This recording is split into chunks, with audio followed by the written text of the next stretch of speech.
Welcome final year paint technology student. तो APC में unit first को जो हम रिवाइज कर रहे हैं, इसी में आगे हम देखते हैं classification of industrial and laboratory automation.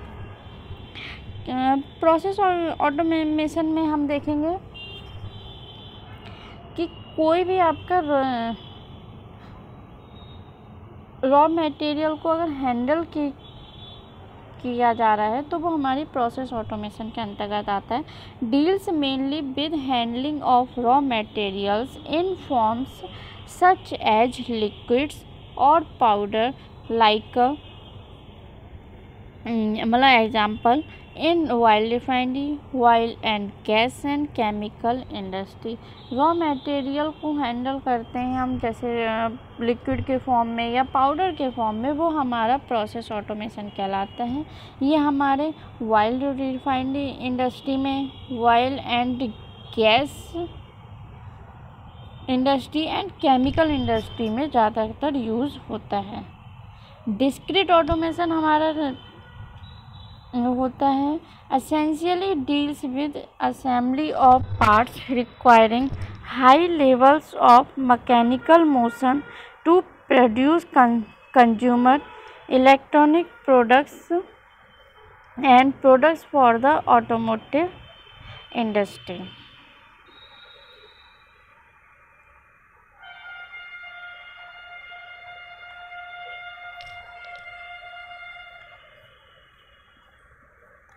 General automatic control system, मतलब कि अगर हम सिंपली पूछें तो हमारा ऑटोमेटिक कंट्रोल सिस्टम क्या है। इन दिस प्रोसेस, इस प्रोसेस में क्या है, the inflowing liquid is to be heated to the required temperature by the steam flowing through heating coil.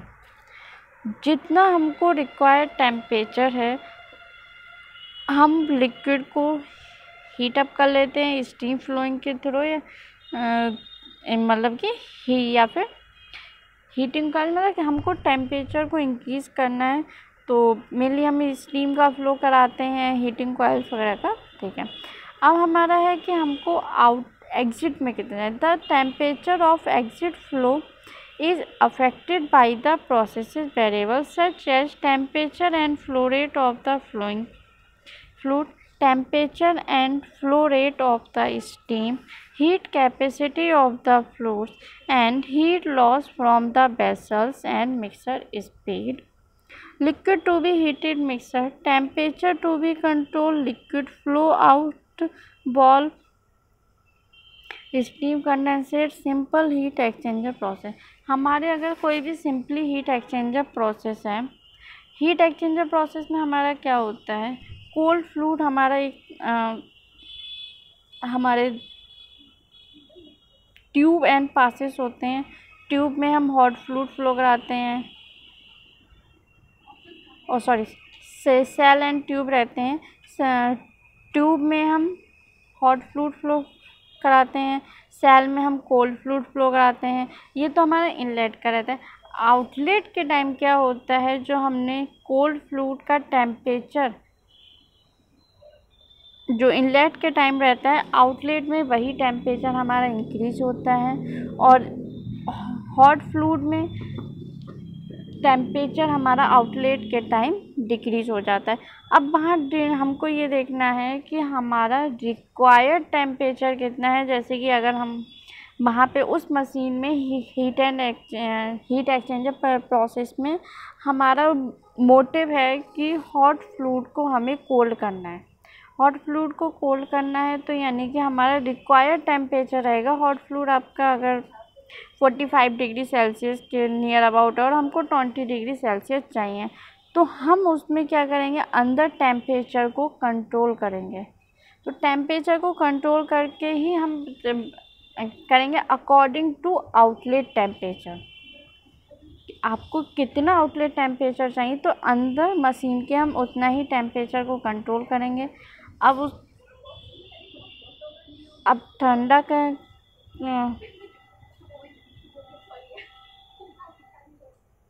अब हमको टेम्परेचर इंक्रीज़ करना है या डिक्रीज़ करना है, वो भी हमको देखना पड़ेगा। Liquid to be heated mixer, liquid को अगर हमें हीट करना है तो उसको कंट्रोल करेंगे, टेम्परेचर को कंट्रोल करेंगे, आउटलेट पे फ्लो रेट को कंट्रोल करेंगे, स्टीम कंडेंसेट करेंगे। तो वो टोटली डिपेंड करेगा कि हमारा इनलेट और आउटलेट में टेम्परेचर डिफरेंस कितना है। और इसीलिए हम हीट एक्सचेंजर पे LMTD नहीं निकालते हैं, लॉग मीन टेम्परेचर डिफरेंस, क्योंकि हर टाइम टू टाइम आपका टेम्परेचर डिफरेंस वेरी करता है। तो LMTD के थ्रू हम यहाँ पे पूरा डिफाइन करते हैं कितना टेम्परेचर डिफरेंस है। तो वो तो चलो हीट ट्रांसफ़र वाला पार्ट है, उसको नहीं देखेंगे। तो मेनली हमें क्या है, ऑटोमेटिक प्रोसेस कंट्रोल। यहाँ पे हमको सिंपल हीट एक्सचेंजर रहेगा या फिर किसी भी टाइप का हीट एक्सचेंजर रहेगा, वहाँ पे हमको कंट्रोल करना होगा हीटेड मिक्सर को, टेम्परेचर को कंट्रोल करना होगा, फ्लो रेट को कंट्रोल करना होगा, स्टीम कंडेंसेट करना होगा, इन सभी को हमें कंट्रोल करना होगा।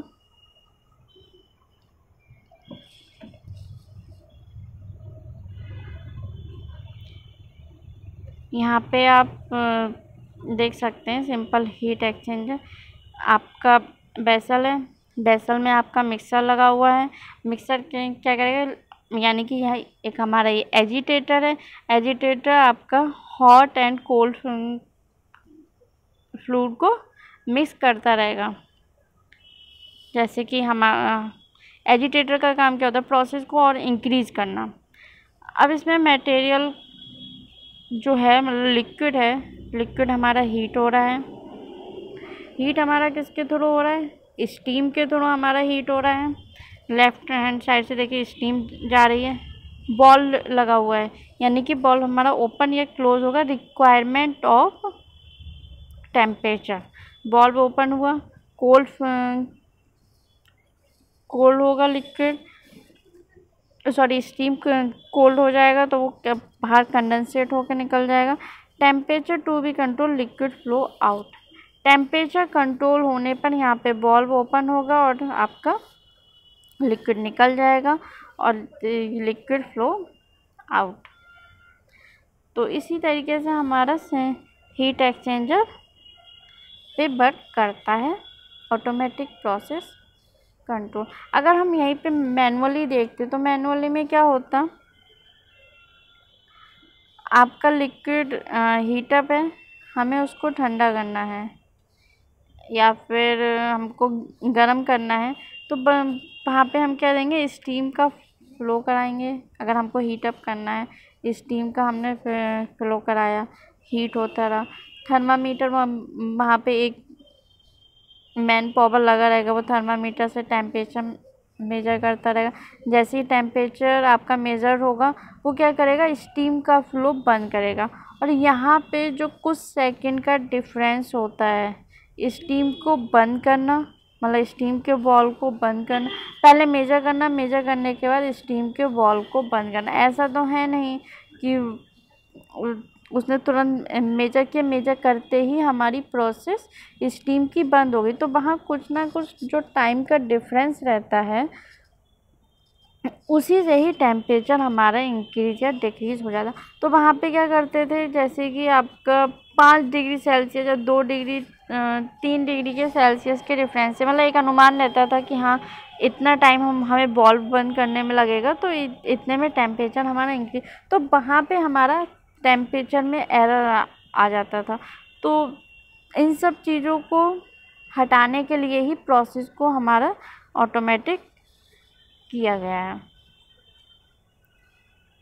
Thank you so much.